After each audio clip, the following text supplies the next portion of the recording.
Welcome to episode 267 of the Shared Security Show. And joining me 2 weeks in a row because they have nothing better to do, co-hosts Scott Wright and Kevin Johnson.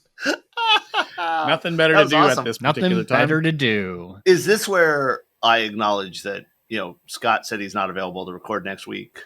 And when Scott wrote that out, I realized I'm not either. Oh, awesome. It'll be a rare solo episode. It'll be the episode of Tom. Those are the ones that get the highest viewers rates. Of course, right? Yeah, when it's just Everybody me. wants to see Tom. Right. I'm leaving for Denver tomorrow. Okay. And I'm going to be keynoting Snowfrock. And then I'm coming home. And then I'm leaving Monday for Grand Rapids. And I won't be back for the whole week. So I'm out all week next week.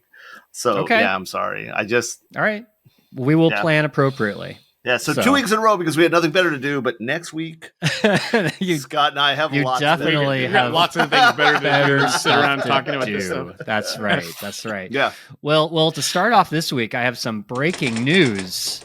Breaking news, everyone. This is a big deal. I know there's newsroom typewriters just going off. We've got we have four listeners that don't know what that sound is. they do now. And after yesterday, I know what that sound is. That's right. So some breaking news. So LastPass, which we've covered many times in this show since their second, the second coordinated attack or something like that in 2 months. Yeah. And there's more details that were released kind of silently on the LastPass blog, which I found kind of fascinating. I want to give them credit on this one. I want to be very clear. This is probably the only credit I will be giving LastPass and L in this episode. Yesterday, they notified business account admins. Oh, they did. Okay. That this blog and a protections thing was going to be released. They notified us, but they asked us not to say anything, which I guess means I shouldn't be saying it now, until they released it. They didn't want us to tweet out, hey, I got an email from LastPass. And honestly, I was so busy yesterday, I didn't even think about it. But yes, it was not quiet. They did notify people. We got to give them that credit. Okay. Quiet to people that weren't customers. Yeah, I guess. I think that's the point, right? They Yeah, only notified people who they that. thought were affected, but that's not necessarily. And I don't know how widespread that notification was. I received it. Gotcha. Yeah. But until midnight tonight, I'm still a customer. Yeah. So the TLDR essentially is that the threat actor now, they have admitted that they've accessed and stole data from their Amazon S3 buckets by installing a keylogger on one of the DevOps engineer's personal laptop. Now, I do want to emphasize, they said personal laptop. Mm. My favorite part of the notification, and this is where we stopped giving them credit, just to clarify in case anybody wasn't clear. Yeah. They say that they have 4 super admin, enterprise, powerful Zeus people. I might have made up all those terms. And these are the critical people. And one of those 4 people is who was compromised. But at no point, as they're discussing the fact that the person's personal laptop had access to all this stuff, at no point did they say the person broke the rules, it violated a policy. And normally that would be something like, hey, against policy, they were using their personal laptop. So I have a potential use case where it may not necessarily be exactly what you're describing, Kevin. Okay. What if they were using a virtual desktop environment? And the keylogger on the personal computer was logging keystrokes in, but the desktop environment usually isolates the data that somebody coming from a personal laptop would try to access, or how that separation works with VDI. While I would agree with you that is a reasonable possibility, I would bet that if they really had happened, if they no, what I'm saying is if they had that level of control in this case, they would have called it out, is what I bet. Probably. Right? Yes. Hey, we're using a VDI system that's isolated, blah, blah, blah, blah, blah. They use their personal laptop to get to that system. That's not what they said. Yeah, what they said was endpoint compromised. From that endpoint, they were able to access enterprise vaults and blah, blah, blah. And they outlined things that they got access to. Like it was like, oh my gosh, hey, they got this thing is encrypted. I mean, they also got the decryption key, but yeah, right. I mean, like it was just casually thrown in there, right? Like, don't worry, this was encrypted with military fast grade enough, encryption. Nobody notices. Yeah. Well, they got the password, but they got the key. Yeah, so. Yeah. Look, I want to be very clear. I don't like victim blaming of any type, right? Yeah. I do not want anybody to walk away thinking, oh, Kevin said, well, yeah, but LastPass was wearing a short skirt. That's not what I'm saying. What I'm saying is this sucks. And people get hacked. I saw on Twitter today, I don't remember who was saying it. I think it was Jake Williams. But I don't remember, and I don't want to take somebody's credit. I just don't remember who said it. That when this first came out, he said LastPass was targeted by a nation state, and he believes everything he read here backs that up, right? I don't know. Here's what I do know: they are an enterprise security program. They should be getting this stuff right. Just from their own words, I'm not comfortable with their security, and that's not even getting into my experience canceling my account. And by the way, I'm going to say it out there. I'm going to pimp our blog. Jason Gillum just released Secure Ideas' blog post about why we're leaving LastPass. And it has nothing to do with the stuff that came out today, even though the stuff that came out today absolutely proved to me our decision was right. Yeah. Right. Yeah. Most people. So I'm the admin. I'm who set up the account years ago. And if you've seen me speak, you've heard me talk about that we use LastPass. We're happy with them, blah, blah, blah. No more. Just to be clear. So we wrote so I went to the system to say, okay, we pay annually. It's, it's a few $1,000s, and, I wanted to cancel that renewal. I couldn't find any place to do it. I could change the program I was on, but I had to pick a program. I could change the number of licenses I had. I could not say, screw you, hippie, I'm out of here. That sucks. Yeah. And so I reached out to their help desk. They have a help system. I was unauthenticated to their help desk system. I filled in a form that said, hey, I'm Kevin Johnson. My phone number is 904-403-8024. Please call me. Right. My number's public. So yes. Yeah. I know. We joke about that. Yeah. I know. But I get a phone call. Very nice lady answers. Yeah. When I answer, I'm like, hello. She's like, hi, we're from LastPass. I'm like, okay, cool. I'm like, I'm not. And how can we help you today? I said, well, I'd like to cancel my account. Great. What's the email address on the account? Kevin@secureideas.com. Okay, great. Your last day is February 28th. The renewal will not happen after that. Thank you very much. And is there anything else I can help you with? No. She even said to me, why did you want to cancel your account? And I said, because I don't trust the security of your system. And she went, oh, okay. And I'm like, done. No They're problem. probably getting so many of those requests. It's like, it's become... No validation. If you know somebody is really using the enterprise account, you could just cancel their account for them. Right. And now, having said that, I did get an email yesterday that said that as of tomorrow, today, the February 28th, at midnight, my account will not renew. So I did get a but I canceled this account like a month ago. Right. Like the only reason it stayed until today is that we pay annually. Yeah. And we signed up originally the day after my birthday, and it's just stuck. So yeah, no validation. So they're still not doing stuff good. So the other thing I want to call out about this latest update too, besides the developer or the DevOps engineer laptop, which is a whole other thing, but this is, they've also disclosed that the K2 key for federated business customers, so this would affect you, Kevin, was also compromised. And I believe what that means is that, isn't it mean that like anybody that has that key, as long as they have access to the data, like say in your company, if say you're in that company and you got access to the compromised data, you could decrypt anybody else's database in No. your company. Is that not true? I do not believe that's what it's used for. I Okay. believe that the key they're talking about is the key, when you talk about federated, you know this. I feel like I'm lecturing you. I'm not. No. For everybody else, it might be good to know. Let me put on my instructor voice. My instructor hat. So, it's a Mickey Mouse organization. Yeah. But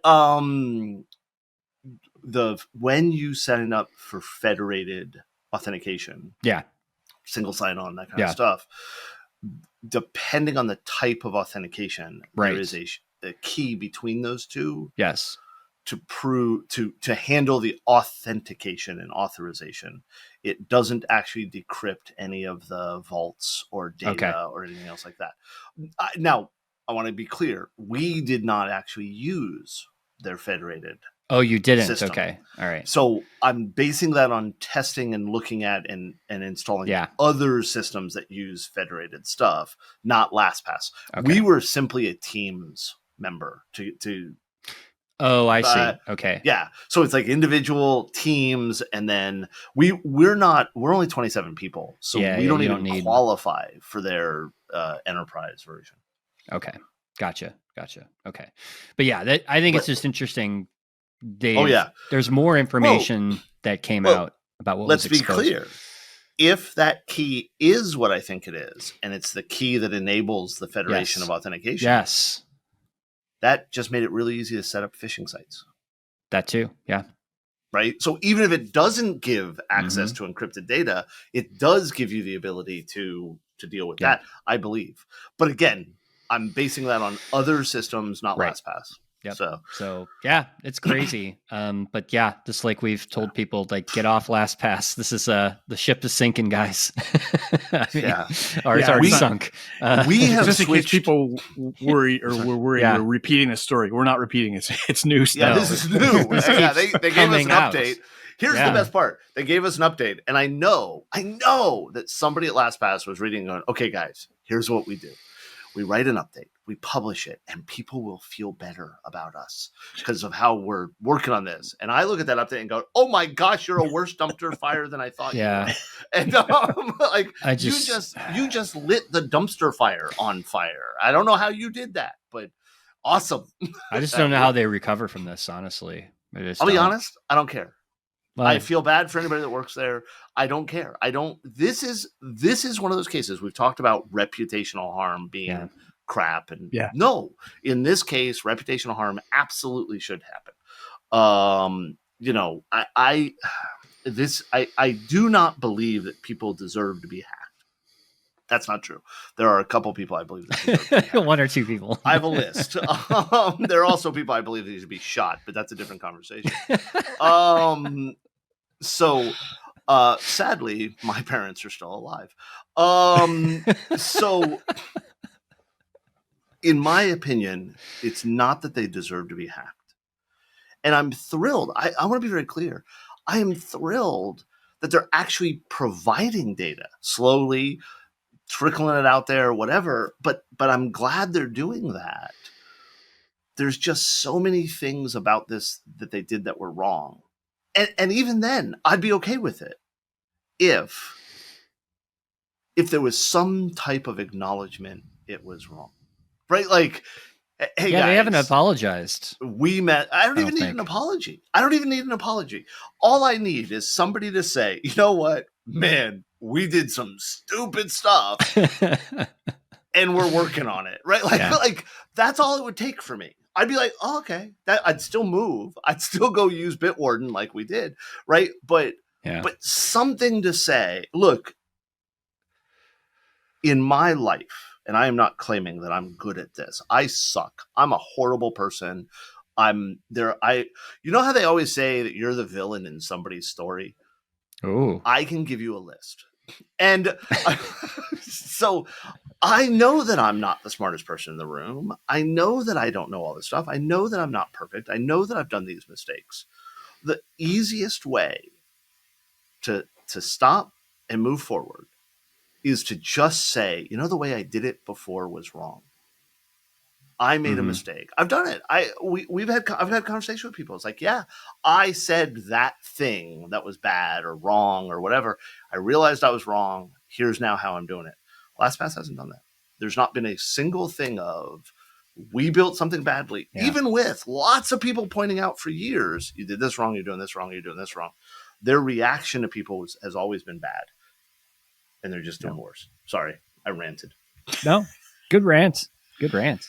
But I think we need to move on now. Probably. Ooh. Are we going to hear your different voice to say the... Yes, we are. Oh, I love this. We are, because here we go. I'm like a little kid. Like, woohoo! Let's go into everyone's favorite segment.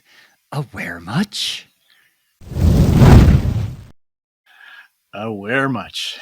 Yeah. So, Scott. Yes, sir. Let's talk about gamification.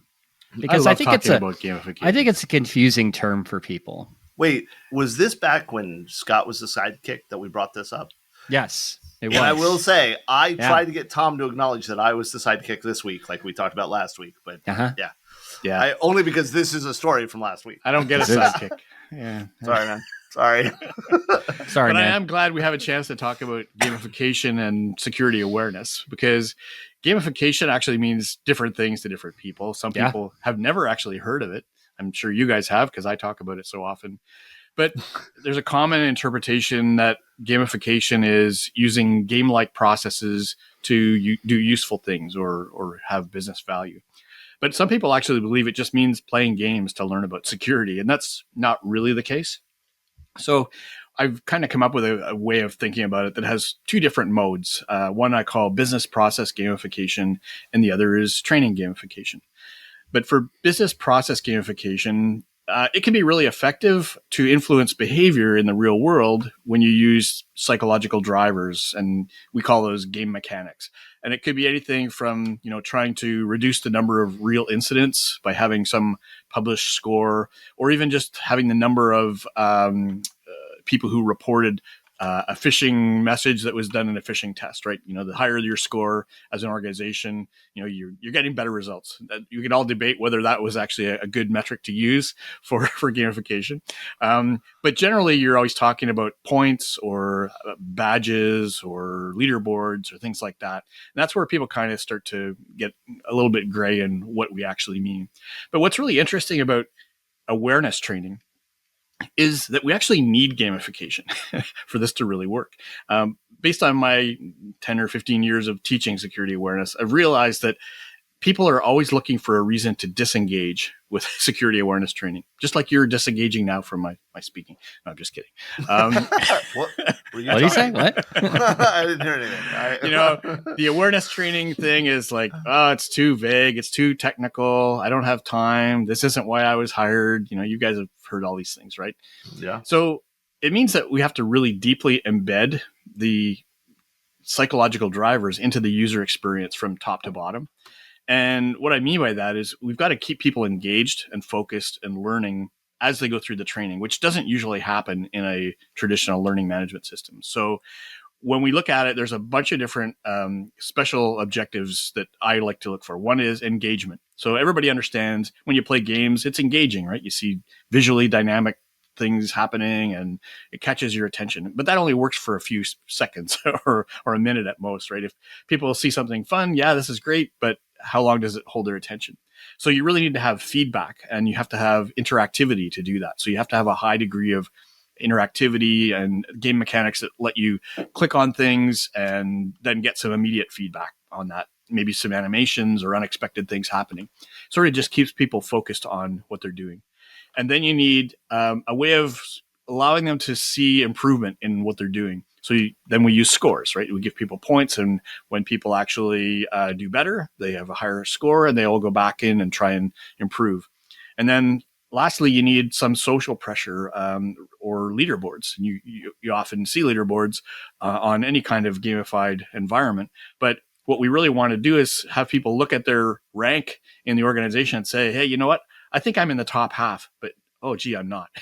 So I'll go back in and I'll do a little bit more training. Where was the lesson that I didn't do so well in, and I can go back and I can beat the boss? Those are all the different ways that you really need to embed the concept of gamification into training. And on top of all that, it has to be intrinsically rewarding, not just giving people, Starbucks. It definitely works if you give people a Starbucks card for being in the top 10 or something like that, or all kinds of different little rewards do motivate some people, but not everybody. But what everybody kind of appreciates is having an enjoyable experience versus what they've been forced to do before, whether they just click through a training and take a boring quiz, or they start a video and they put it up in the corner of their screen and go off and have a coffee and come back and they get credit for the training. And they can't even say if they enjoyed it or not. But the idea is keeping them focused and having them enjoy that process, which is really what's required from an awareness point of view when people are always looking to disengage. So that's kind of my whole spiel on gamification. It's what I wrote in a blog post or a LinkedIn post a week or so ago that Kevin mentioned kindly last week. I don't know if I kindly mentioned it. And I want to say that because saying I kindly mentioned it implies like, oh, I set it up so that you could do this talk and everything. No, it's like, here's one of the things, Scott. I am always fascinated when I talk to you because you and I have very different backgrounds, different technical skills, levels, knowledge, whatever, right? The things we know. And you always bring a different perspective to things that I haven't thought about. And I say this not just to, kiss up to you and say, oh man, you're friggin' awesome, which you are. But that's one of the things. Great sidekick. Yeah, that's why I'm the sidekick and you're the hero. This is one of the things that I bluntly, I have been the person who has made fun of security awareness training for decades. I have complained about having to sit through the videos and do this and do that. And every single time I talk to you, you give me a perspective that tells me, oh man, that is actually important. That is actually something you can move the needle and get better at and do this.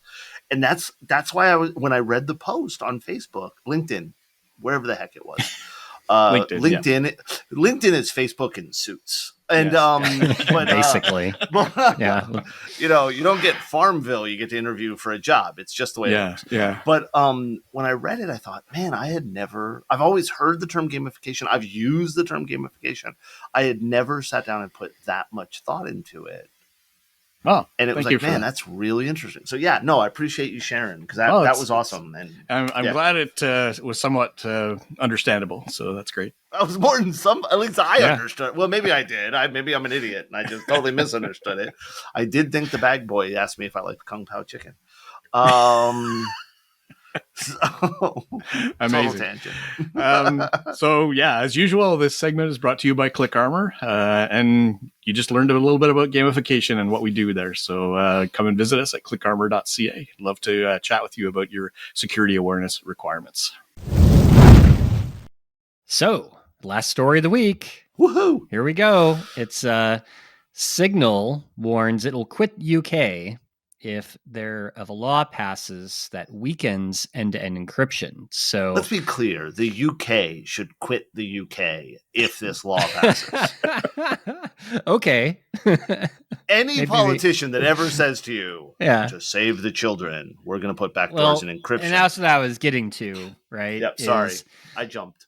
And that's the point of bringing up this article. Is this is now like for a long time we talked about things in the United States that Senate and Congress were trying to pass these laws to backdoor encryption. We've had the FBI saying they're going to do it. We've had attorney generals saying we're going to do it. And now this is happening in the UK, where there is a bill essentially, I think, going through Parliament over there.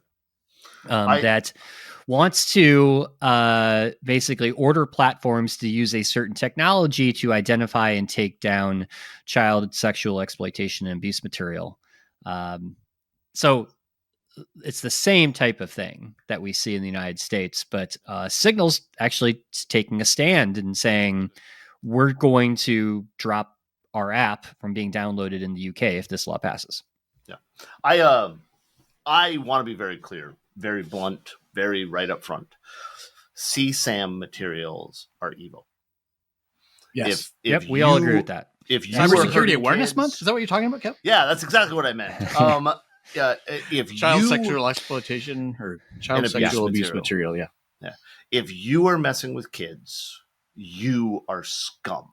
Everyone agrees with I can't that. say the words. And in every example that I have seen that a politician says, we want to do this to protect against this, and they mention kids and CSAM, they are so full of bull. Yeah. They want a backdoor encryption. Just look, the very first politician that just say what you want to do, guys. Says, I want a backdoor encryption. Right. I'd be like, okay, all that's right. what he wants. Like, done. Like, no problem. Yeah. It is a problem. But they wrap it in this candy ass. Oh, we want to protect the kids. We want to protect the children. Don't worry, only the good guys will be able to use the backdoor. Only the good guys. Yeah. You know who else wants to backdoor encryption? Iran. You know who else wants to backdoor encryption? The Taliban, right? Yes. You know who else would have wanted to backdoor encryption? Hitler. This is the let's keep collection going. of people you have joined yourself with. Caesar probably would have liked it too. Yes. Oh, yeah. And, well, let's be very clear. Caesar already weakened his. His was just a rotation of 13 characters. But I like the minute you have a politician, in my opinion, I do not believe in recommending the overthrow of a government. I'm not recommending it. But if you have a politician of any type that says, we want to weaken encryption this way, we want to add a backdoor, we want to protect the children, immediately, if it's in the US, the Secret Service, right, whatever, should turn around and shoot that politician. Like the minute they stand up and say, I'm not saying we should assassinate people. I'm saying the law should call for instant capital punishment the minute of a politician says, let's weaken encryption. Yeah. Just so we can be clear, next week we'll be doing a Free Kevin campaign. Yeah. Let's see if I'm this makes it through. I'm not calling for the assassination of politicians. Let's see if this makes it through the YouTube algorithm this week. I don't know. Oh yeah, it's going to be demonetized, Tom. Maybe I'm screwed. Every single politician that says, "Here's what I okay, I'll change my stance. Here's what I believe. I believe that any politician that says I want to weaken encryption because we have to protect against CSAM is actually a pedophile and is looking for a backdoor so they have better access to the CSAM. That's my stance. If you say let's weaken encryption, you're obviously a pedophile. That's my stance from now on. Better. He's going from insurrection to libel. That's okay. Yeah, I don't think it's libel. I said I think they're a pedophile. That's not libel. It's an opinion. At least that's what my attorney said. Yes, the minute you say let's weaken encryption, you have basically said to the world, you should probably view me as a pedophile. That's what you're saying. Okay. That's my stance. Okay. Jerks. I got nothing else after this. I got nothing. I'm good. Like this is wrap. This is how we end the podcast this week, guys. So, done. Hopefully not forever, but yeah. No, not forever. No. I take full responsibility for everything I've said. Yes. So if you're watching this on YouTube, somehow we made it through the algorithm. So thank you for that. But yes, so we won't see you both next week, but sorry, but I'll have a filler. Maybe it'll be a best of Kevin. Maybe that's what you do. I need to do a best of Kevin episode. Don't do that. All you got to do is upload a video that just says we're very sorry we're being shut down. It's Kevin's fault. Yeah. And those TV test patterns up there. Oh yes, the TV test pattern. That's awesome. Oh, please don't shut us down. It'll be fun. YouTube. No. By the way, Overcast is not available. I realized that after the episode last week. So yeah, it is iOS only. Teased me. I'm sorry. You teased me. All the good apps are on iOS, I guess. I'm so sorry. I don't know if I agree with that statement.